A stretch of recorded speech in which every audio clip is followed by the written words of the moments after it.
ڕۆژی دووشەمە بوو لەشکرەکەی خالیدی کوڕی وەلید گەشتە سنووری شاری هەولێر و خێوەتیان هەڵدا کە ژمارەیان 40,000 سەرباز بوو.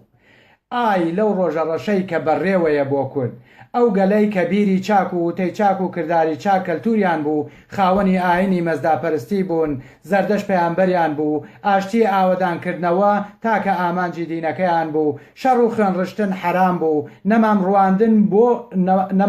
نەمام ڕواندن جۆگە هەڵکەندن خواپەرستی بۆ خۆشەویستی خوا بوو. بەڵام ئەمڕۆ ئەڵای عەرەب کۆمەڵی خوێنڕێژی یاوەتە پێشخۆی و بە سوورەتی ئەنفالەوە بە ئاەتی بکوژە ببڕە حەڵاڵی خۆتە بە تەماحی تاڵان و سەر و ماڵەوە هاتوون و لە دەرگای وڵاتەکەت دەدەن. پاشای هەولێر ناوی چاتلیز بوو، لەسەر ئاینی مەسیح بوو. ئەم میرە زۆر سوارچاک بوو، دەڵێن زۆر باش شارەزای هونەرەکانی جەنگ بووە. ئەم میرە خاوەنی 14,000 سوار و پیادە بووە. زۆر جار یارمەتی کیسرای دەدا دژی هەرقلی ڕۆم.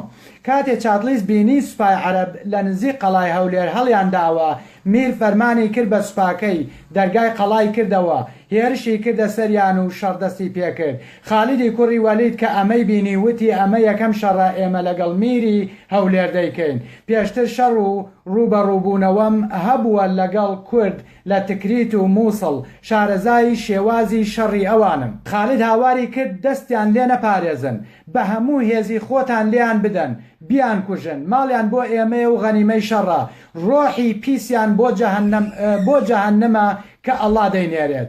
ئەگەر ئێمە کوژراین ئەوە جێگەمان بەهەشتە و دەبین بە میوانی ئەڵڵا. بەردەوام بوو لە قسەکردن و وتی مەحەممەد دەڵێ بەهەشت لە ژێر سێبەری شمشێرەکاندایە، ئەلجەنەت و تەحتە ظیلال السیوف. ئێمە چەند ساڵێکە لە شەڕداین، تەواو شارەزای شەڕین. سوپای کورد زۆر دەمێکە شەڕیان نەکردووە، هەروەها سوپای کورد لە سوپای کیسرا و سوپای ڕۆم زیاتر نییە. شەڕێکی هێژگار گەورە دەستی پێکرد، تەپ و تۆزی سمی ئەسپەکان بەری خۆری گرتبوو، بە هەزارەها مرۆڤ کوژران، چەندەها دەست و قاچ بڕان، چاوەکان کوێر کران، خوێن و خۆڵ تێکەڵ بوو. ئەم شەڕە چەند ڕۆژێکی خایان هەولێریەکان زۆر نەبەردانە بەرگریان دەکرد، ئەوەی لە توانایان بوو کردیان تا دوا سەرباز جەنگان. میر چاتلیز بە دەستی زوراری کوڕی ئەزوەر کوژرا. شەو بوو شەڕەکەی هەولێر کۆتایی پێهات، شیوەن و گریان ترس و لەرز کەوتە ناو دانیشتوانی قەڵاکە و چواردەوریەوە، نەیان دەزانی چی چاوەڕوانیان دەکات. 1000 سەربازی کوردی هەولێر بە دیلگیرا بوون. بۆ ڕۆژی دوایی هێنایەنە بەردەم خالیدی کوڕی وەلید، پێیوتن ئیسلام بن، ئەوانیش ڕازی نەبوون، وتیان ناتوانن واز لە ئاینی باوباپیرانیان بێنن. بۆیە خالید فەرمانی کرد هەمویان سەر بڕن.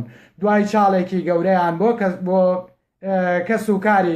کەسوکاری کوژراوەکان هەڵکەند و هەموو کوژراوە کوردەکانیان تێکرد و ناویان ناگۆڕی کافرەکان بەرباران کران.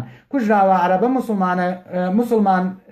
موسڵمانەکان دەکرانە گۆڕی جیاجیاوە، هەر بەجلەکانی خۆیانەوە دەنێژران لەبەر ئەوەی پێیان وابوو ئەمانە شەهیدن. دوای سەرکەوتنە سەرەوە بۆ قەڵای هەولێر و کەوتنە تاڵانکردنی سەر و ماڵیان و هەرچی کچی جوان و کوڕی مناڵە وەک دەستکەوتی شەڕ دەستیان بەسەردا گرتن دەکران بە کۆی لەو کەنیزەک. بەشێکیان بۆ خۆیان گلدایەوە و بەشەکەی تریان دەنارد بۆ مەدینە بۆ عومەری کوڕی خەتاب، لەوێ دەکرایە بەیتولمالەوە. ئەویش زۆر عادیلانە دابەشێکرد بەسەر موسڵماناندا. هەروەها هەرچی ژن و کچ و مرد منداڵە وەک کەنیزەک و غوڵام دەفرۆشران و دەکردران لە بازاڕەکانی مەککە و مەدینە. خالید خۆی ڕووی کرد لە قەڵای هەولێر و ڕۆشتە ناو خەڵکەکەوە و پێیوتن ئەگەر موسڵمان نەبن دەبێت جزیە بدەن یان هەمووتان دەکوژن. ئیتر خەڵکەکە ڕازی بوون بە جزیە. خالید زۆر دڵخۆش بوو بە موسڵمان نەبوونیان، ڕازی بوونیان بە جزیە لەبەر ئەوەی جزیە وەک سەرمایەیەکی هەمیشەیی وابوو بۆیان خەرجی شەڕەکانیان پێدابین کردووە. لە دوای داگیرکردن و تاڵانکردن و سووتاندنی هەولێر پاشان خالید بە عەبدوڵڵای جەندەلی دەڵێت سوپایەک بەرەو بڕۆ بۆ هەرمۆتە.